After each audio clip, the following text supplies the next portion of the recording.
What's up, everybody? It's Josh. We need to talk about these new reports out there about the Bangle from Miss Marvel, the 10 rings, and how they're both connected, and they're the new MacGuffins or Infinity Stones for the Multiversal Saga. I've got some thoughts and I've got some theories, but this is really wild. I mean, the Infinity Stones themselves were such great MacGuffins that were used in different movies throughout the Infinity Saga, which eventually were revealed to be the Infinity Stones themselves. And the way this was set up and the way that different fans speculated about this created a really engaging and fun experience, which ultimately paid off. And now, even when you revisit those older MCU films, realizing that these are Infinity Stones brings a whole new level of awesomeness and hype to these different character moments. Like, for instance, it's really wild that the Scarlet Witch, Wanda, was interacting with Infinity Stones at a very young age. It's just really cool and really fun. So what's the deal with the Bangle? What's the deal with the 10 rings? According to this new report from the Illuminati, these two items are linked, and they were both left on Earth a long time ago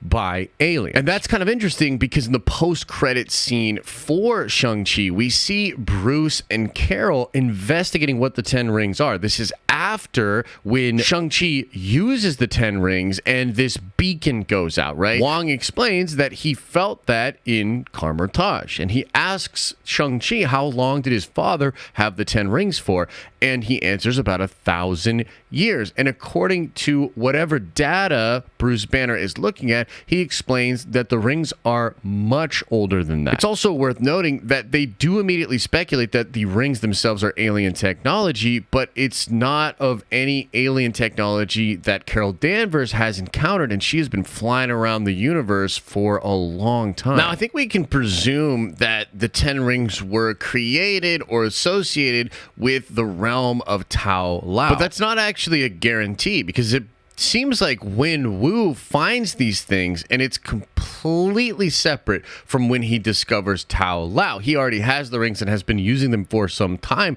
when he finds himself at the border of alllll, at this place where he meets his, eventual wife. And this place, alllll, is a separate dimension, a completely different dimension from Earth. Now, the Bangle, or this bracelet that is the thing that manifests the powers of Kamala Khan, this item is from the Norn dimension. And we find it originally on a blue-skinned alien, which really makes us think that it's Kree, right? That this could be Kree technology. But we're also led to believe that the Norn energy, or these people from this other dimension, have somewhat of a connection to the Bangle as well. I've actually come to believe that the rings, including the Bangle here, I'm just going to call them the rings, or the bands perhaps is a better way to say it, that these bands are just ancient technology that people from all kinds of different universes or places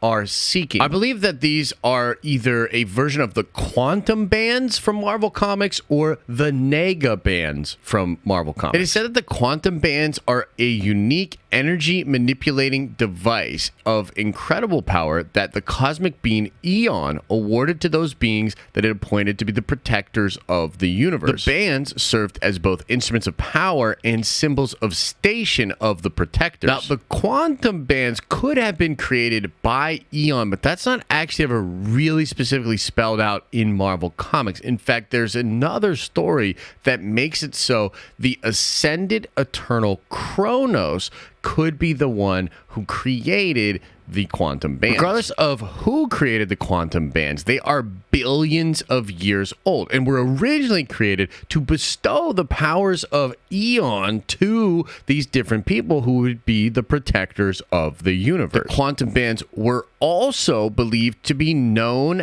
by the Kree as weapons called the Power Bands of Rin. And using this prototype, the Kree created nega bands. And so the nega bands were these older weapons created by the Kree Empire, which transformed mental energy into physical energy and granted you incredible powers. One of the key elements of the nega bands was their ability to teleport people through time and through space. And we can see that Kamala Khan's bangle allows her to not only time travel, but seemingly teleport or trade places with friggin' Captain Marvel, as we see in the post-credit scene of Miss Marvel. And we've heard rumors that in the Captain Marvel movie, they're going to explore the fact that Monica Rambeau, Carol Danvers, and Kamala Khan seemingly have their powers kind of interwoven. They're connected in some weird way, and they have to be separated out and synchronized. We also believe that the second bangle, the one that was first connected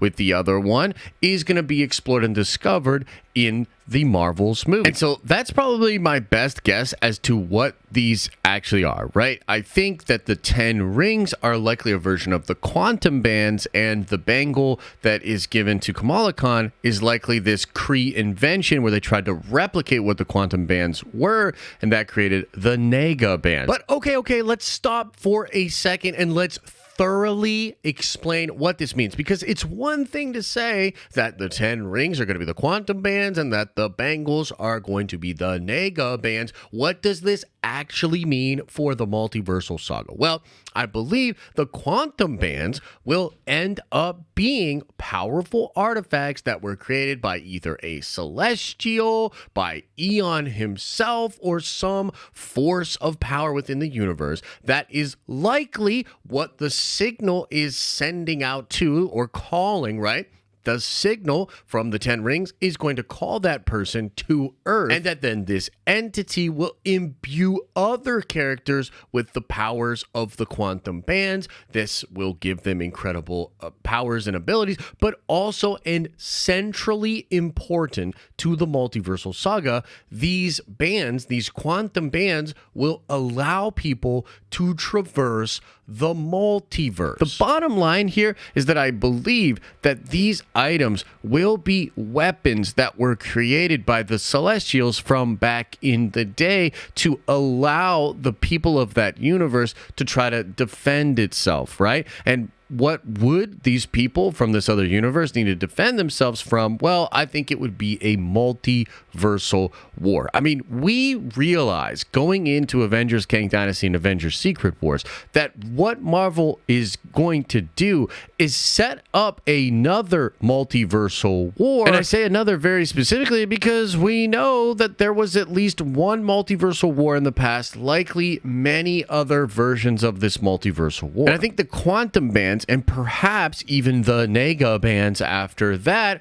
are going to be weapons that not only imbue certain people in the universe with this incredible amount of power, but I think it's also going to allow them to travel from universe to universe. Because if they are MacGuffins in the multiversal saga, and we have established in the rules of the multiverse that other than America Chavez, there are no people that can actually just travel body and spirit from one universe into another universe, unless of course that's something that Clea is able to do with the dark magic from the dark dimension, then perhaps that's the most important part, that the fact that these quantum bands are going to allow basically Shang-Chi and maybe some other people to open up portals, go through that portal, and fight other people within other universes. I think that's probably what it's going to be, because in the Time Runs Out event, which leads into the Jonathan Hickman Secret Wars, the incursions are essentially destroying the multiverse and pitting the different people from different Earths and universes against each other. And to take it all the way back to the post-credit scene of Shang-Chi, what if the signal or the beacon that is being sent out is to bring back either the ascended celestial Kronos, or it's going to bring back Eon? Again, Eon is a cosmic entity. He is an offspring of eternity, and he's associated with the concept of time. And so maybe Eon is having this plan after an event is going to occur, which will set in motion the destroying of the multiverse, right? Like, a lot of us assume maybe it was just Shang-Chi touching the actual rings that sent out the beacon, but it's possible that it was something else, the incursions, or, you know, maybe what was going on with Wanda, or something else that's multiversal that triggered this beacon. Regardless, what it essentially means is that Eon could come to Earth. He has the power to actually resurrect people. So what if, like, this signal that is being sent out by Shang-Chi brings Eon back? Eon resurrects some people, including maybe Robert Downey Jr., Tony Stark, maybe even Captain America, Steve Rogers, imbues them with friggin' quantum bands of their own and allows them to be the protectors of this universe. And then we see that group of people go through other portals to fight other groups of Avengers or villains from other universes. Or maybe I'm just fanboying out a little bit too much. I don't know. You let me know in the comments. We'll, of course, keep you updated as more information comes out about this. And do you have any theories or thoughts on what these bands could actually be and why or how this is going to make them the new Infinity Stones for this, the Multiversal Saga? I'd love to hear your thoughts. If you had a good time watching this video, smash a like on it. Make sure you're coming by our live streaming channel. We'll be talking about all kinds of nerdy stuff as we get ready for the next 2 Avengers movies and the culmination of the Multiversal Saga. And if you want to watch more, maybe check out the video on the screen for you right now. This is the video I did breaking down the new reports about how these items are going to be the new Infinity Stones and why Dustin Daniel Crichton might be directing both Shang-Chi 2 and Avengers Kang Dynasty, which will release just months apart, and what that actually means for the next 2 Avengers movies. It's pretty crazy, so give it a watch.